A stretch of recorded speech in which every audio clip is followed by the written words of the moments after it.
ng Malacanang kasabay ng 3-day rally ng INC.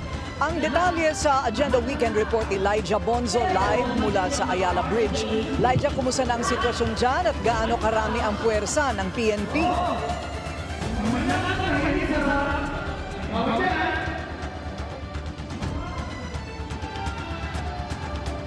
Corina, mag-aalas 7 na ng gabi pero katulad pa rin kaninang umaga ay maayos pa rin ang sitwasyon dito sa Ayala Bridge at nakasara pa rin ito at bantay sarado ang tulay, gayon din ang mga entry points papuntang Malacanang.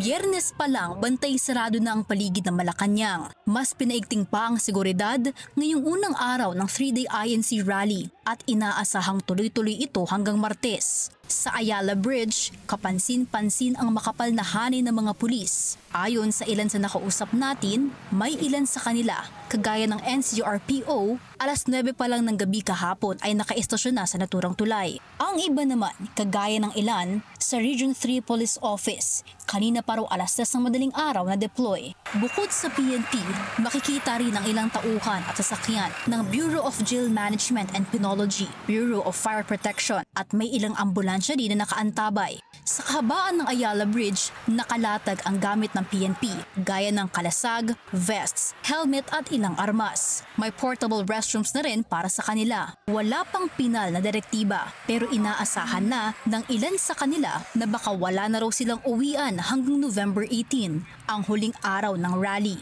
Maging sa mga kalapit na eskinita ng Ayala Bridge na entrada papuntang Malacanang Complex, todo higpit din sa security checks. Ang eskinita ng Arlegui, General Solano at Nicanor Padilla may harang pa rin ng pinagpatong-patong na container vans at ilang hilera ng barbed wire. Bago mag-alas 2 ng hapon, may dumating pang higit 100 pulis na sakay ng 3 truck. Nang tanungin para saan ito, 4 additional lang daw ang sagot ng isang pulis. Matatanda ang nalusutan ang hanay ng mga pulis sa bahagi ng Ayala Bridge kung saan sumiklab ang tensyon noong September 21 rally. Kaya para sa ilan, ayos lang ang additional security measures para hindi na maulit ang karahasan. Lalo't ayon kay PCO Secretary Dave Gomez, nasa palasyo si Pangulong Bongbong Marcos at patuloy na nagmamonitor sa mga nangyayari ngayong araw.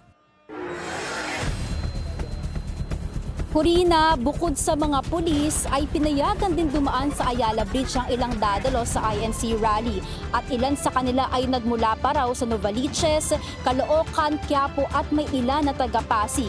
Sabi ng mga nakausap natin, pinagbawalan daw sila na magpa-interview pero para sa kanila ang panawagan nila ay magkaroon ng transparency sa gobyerno at makulong ang dapat na makulong. Balik sa iyo, Corina. Manatiling nakatutok sa Bilyonaryo News Channel. Sumubaybay sa aming social media accounts at mag-subscribe sa aming YouTube channel para sa mga bago at eksklusibong balita.